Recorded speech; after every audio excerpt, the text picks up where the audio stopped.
পাবনার চাটমোহর উপজেলার পার্শ্বডাঙ্গা গ্রামের সাবেক ইউপি সদস্য গফরুন্নেছার জীবনের গল্প। 50 ঊর্ধ্ব সাবেক এই জনপ্রতিনিধি একসময় মানুষকে দুহাত ভরে দিয়েছেন। এখন তিনিই মানুষের দয়ায় চলেন। পার্শ্বডাঙ্গার মৃত জুরাল শেখের মেয়ে তিনি। সাধারণ সদস্য পদে পুরুষদের সঙ্গে প্রতিদ্বন্দ্বিতা করে ইউপি সদস্য নির্বাচিত হন গফরুন্নেছা। টানা 5 বছর সাধ্যমতো মানুষের কল্যাণে কাজ করেছেন। স্বামী মারা যাওয়ার পর সংসারে নেমে আসে ঘোর অন্ধকার। সন্তান না থাকায় পিতার রেখে যাওয়া 3 শতক জমিতে ঘর তুলে বসবাস শুরু করেন তিনি। নিঃসন্তান ছিলেন বলে তার চাওয়া পাওয়ার কিছু ছিল না। নিজের জন্য কিছু না ভেবে কাজ করে গেছেন মানুষের জন্য। বয়স বাড়ার সঙ্গে সঙ্গে তিনি ক্রমেই অসুস্থ হয়ে পড়েন। 2 বছর আগে গফরুন্নেছা স্ট্রোকে আক্রান্ত হয়ে রাজশাহী মেডিকেল কলেজ হাসপাতালে ভর্তি হন।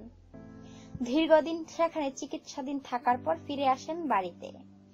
চিকিৎসা করাতে গিয়ে বাড়ির যা কিছু ছিল সবকিছু বিক্রি করে নিঃস্ব হয়ে পড়েন তিনি।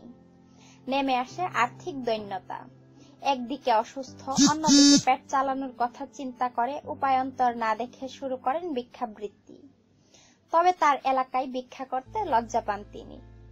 গফরুন্নেছা বলেন, শারীরিক অসুস্থতার কারণে আমি লাঠিতে ভর দিয়ে হেঁটে হেঁটে রাস্তায় চলাচল করি। বাড়ি থেকে প্রতিদিন চাটমোহরে আসি। কি করব, গড়ে প্রতিদিন আমার 100 টাকার ঔষধ লাগে। ভিক্ষা না করলে আমার ঔষধ খাওয়া হবে না। গফরুন্নেছা আরো বলেন, আমি আমার এলাকায় ভিক্ষা করতে লজ্জা পাই, কারণ একসময় ওই এলাকার মেম্বার ছিলাম। আমি কি করে তাদের কাছে ভিক্ষা চাইব?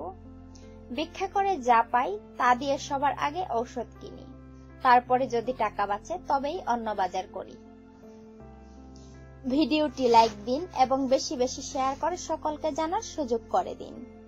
আর এমন নিত্য নতুন অজানা আরো তথ্য জানতে এখনই সাবস্ক্রাইব করুন আমাদের চ্যানেলটিকে।